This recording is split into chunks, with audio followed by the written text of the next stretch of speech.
Welcome, Dr. James Beckett, Sports Card Insights. It is Wednesday night. Tomorrow is Thanksgiving Day, and I've waited till the last minute to do this. As regular listeners know, the episodes drop at 6 o'clock in the morning of the day, so this is for tomorrow morning. And I have realized something in preparing this episode. Diane, my lovely wife, is the only one who knows what I plan to do on this episode, and she has heartily approved. I thought I would do something about what I'm thankful for, and I thought maybe I could just be thankful for the sponsors or the listeners. I am thankful for the sponsors: Beckett Media, Beckett Grading, Beckett Authentication, ComC.com, Burbank Sports Cards, Mike Stadium Sports Cards, Huggins & Scott Auctions, Heritage Auctions, Topps, Panini, and Upper Deck. I have friends at each of those, and it's been delightful to work on a podcast and have some great sponsors. Okay, but as you can tell from the title, this is not about the sponsors. It's about another person that I am thankful for, that I want to just do an episode just on that. I want to work in some sports card insights, because this is not just a narrative story that's not going anywhere and not useful. But the first thing I realized as I'm sitting here in my office is that all those years when I worked so much and did all those all-nighters and worked late, and Rich was very aware of that. In fact, the office cleared out. Most of that work was not on a full stomach. It was not with having had a big piece of pumpkin pie and a big glass of wine. In fact, I'm realizing that most of my pre-retirement career, when I was in the thick of it, I basically was working on kind of an empty stomach.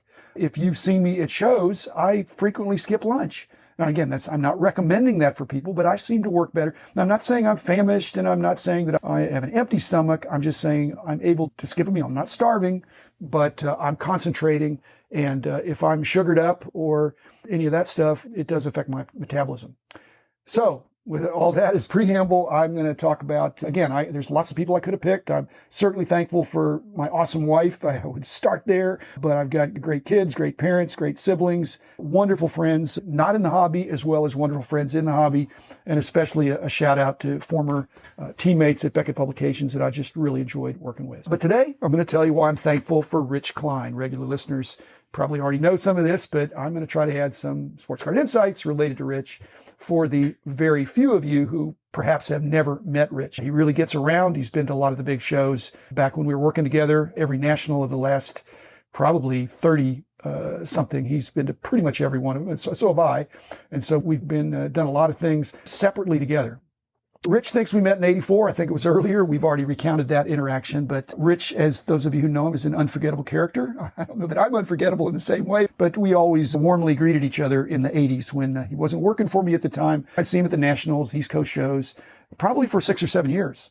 And then it was pretty obvious that Rich is a rare talent. He's passionate about the hobby and about the people in the hobby, and he's super knowledgeable about sports and cards. He's full of random acts of kindness. He's got a big heart, and I don't think he has any enemies, which is a wonderful thing. I hope I'm going down that same path. Again, I try to be encyclopedic, but Rich certainly is as well. I, on the other hand, am not a national sports trivia champion as Rich is, and had demonstrated more than once back in the day in some of the tournaments that were held. But once our company started really growing, I don't think I've told it this way before. I looked for a spot for Rich. I knew he was a unique person. We needed a unique spot because Rich was... So we couldn't look for a square peg or a round hole. There wasn't a job title that fit Rich. That Rich was versatile and willing to tackle anything, no matter how big, no matter how complicated. And I thought, I want a guy like that on my team. Again, that was 30 years ago. The rest is history. We're still working together in one form or another because I think he helps me to be better. I want to help him to be better as well. Obviously, no one's been on more episodes of this podcast, and no one's been a better ambassador for my personal brand going forward in the last certainly over the last year. One of the things that's really interesting that I noticed, that my lovely wife does this, but Rich is able to correct me in a very kind way without belaboring it. He doesn't say, oh, you made a mistake. And my wife doesn't do that either, which, again, all relationships are based on shared interests, shared values, and frequently there are way more similarities than differences. But the best friendships, the best marriages handle the differences, the disagreements, the corrections in a very kind way.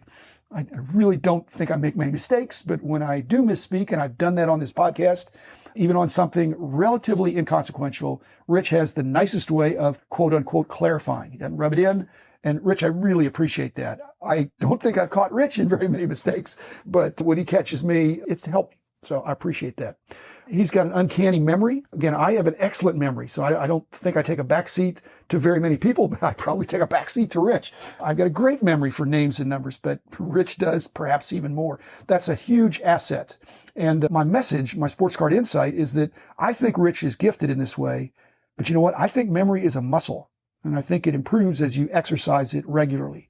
And so if you want to have a memory like Rich, work on it. And I think Rich does. And these podcasts we record together, he's drawing on that memory and he's working it. And he's pushing me to remember things as well. We're both math guys. We're both verbal. We're good writers, good editors. Most people do one, are better editors or better writers. But I think Rich is pretty good at editing his own work, which is the real challenge. I do that too. In fact, what I don't want to do with Rich is compare SAT scores. Rich, which would be math and verbal. I bet Rich did pretty well. Rich graduated from Columbia, which is perhaps SMU is the Columbia of the Southwest. So Rich is a bright guy. And so much so that I trust him when we get into these podcasts. It's not winging it, but we're trying to get this done in one take. And so I feel like that's more natural. And again, Rich, thanks for enabling that and being a good sport about that. Another thing that will come up in a future episode is that we're both very high-speed scanners.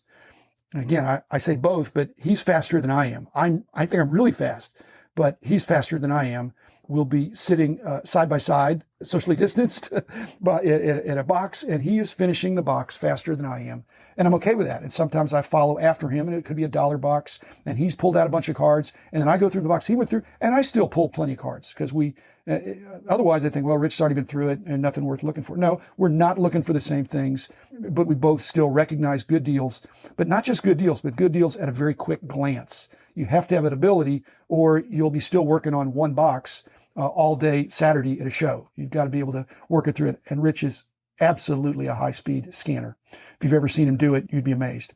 In fact, we're going to do an episode together, and he knows this, that's dedicated to our slightly different approaches to scouring these dollar boxes and other things like that are disorganized. Rich and I think, have compared notes about how we both enjoy doing that. I had somebody over the years that did most of the buying for our company of type cards, and Rich was the guy. And he was a very honorable ambassador for our company. I don't think he took advantage of that position or that situation with me or with buyers. He didn't bully any sellers. He didn't take advantage, I don't think, of less knowledgeable sellers.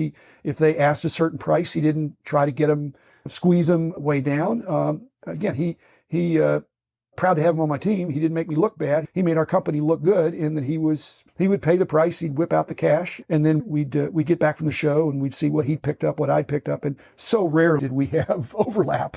Generally, he started at one end, I started at the other. I've really enjoyed going to his Havarim show that was not held this fall, but we'll be back in the spring, I hope. And again, most shows are created in the image of the promoter. And Rich's big heart is a big part of that. It's clearly for the benefit of the synagogue. Rich didn't make anything, so I love touting that. And I really appreciate that he has that desire to bless his congregation, if you will. Okay, to the melancholy stuff. Rich was my proofreader on the price guide books, especially the annual baseball price guides, the almanacs. But I've got to tell you, it was not proofreading per se. What most people think of proofreading is you've got the text that you're trying to copy from and you're going back and forth to make sure it's the same. This was not proofreading in that way because there was nothing to check against. All he could do is look at my galleys and look for mistakes. Now, how does he know it's a mistake? Because he was very savvy and fast for knowing what cards probably were worth. He wasn't going to quibble whether something was 10 cents or 12 cents, or maybe even $10 or $12. But $10 or $20 or $10 or $100, if there was a typo or something that just got missed, Rich was amazing in catching them. Like I said, I was really trying to get it right the first time, didn't make very many mistakes, but Rich came along behind, was a thankless job. And it's not a position that I don't think you could train somebody for it. But Rich just had that interesting set of abilities that allowed him to be able to do it. And I trusted Rich. Every year he caught a few errors and questioned some of the listings and really helped us to have a market-leading price guides.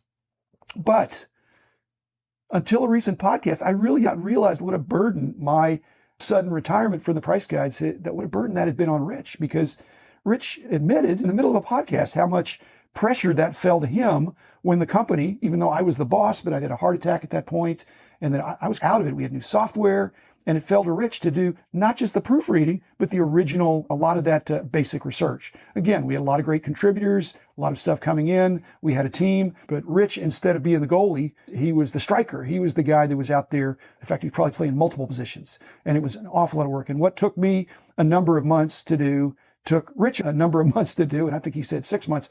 I just can't emphasize enough how difficult it is. I did it. Rich did it. And I feel like I didn't really quit on Rich because I think it was time for me to turn it over, but I really did not understand how it was going to be turned over almost completely to him. And I don't know that Rich, being an uncomplaining guy, I don't think he asked for help, or if he did, I just was tone deaf to it. And I really feel bad about that because I probably would have been the main one that could have helped him in some way. I had a lot of clever shortcuts and not tricks, but just things that allowed me to go faster. And I'm pretty sure I didn't share all those with Rich or any of the other guys because they were peculiar to my skill sets. I don't know that they would have even transferred. But if you open up an almanac and look at the 1,000+ pages of fine print and realize that collectors are going to rely upon every price and every card being accurate, there are only a few people that have put together things like that. And I'm one of them, and Rich is one of them. And again, anybody else, my hat's off to him. Dan Hitt did some football stuff for us, obviously, the hockey guys, Grant Sandground. We had Brian Fleischer still. So at any rate, I'm realizing that I did alternating all-nighters. And I don't think Rich could have done it. Of course, I had a heart attack at some point. But those alternating all-nighters, they did not involve having a big Thanksgiving meal and then working after that. Okay, and to end on a positive note, a lot of times I'm at the shows and Rich is at the shows, and I can overhear Rich because he's not quiet sometimes. He can whisper, but he's very gregarious. And I think he's just got a better balance than I do of connecting, not just with the cards, but with the collectors, the dealers, and the people. And I really admired that. I get in the zone, and Rich, even when he's in the zone, he has the ability to get out of the zone and ask you how you're doing and your family and all that kind of stuff. So, Rich, I really appreciate you, and I appreciate that about you. You're truly a one of one, and I am hopeful that I'm probably going to do something different next Thanksgiving, but I look forward to collaborating with you for many more years. I appreciate your uniqueness. And blessings to you, my friend, in the coming year. I'm glad we're both healthy and have a lot to celebrate. So thanks, everybody. I'll be back tomorrow with another episode, and happy Thanksgiving.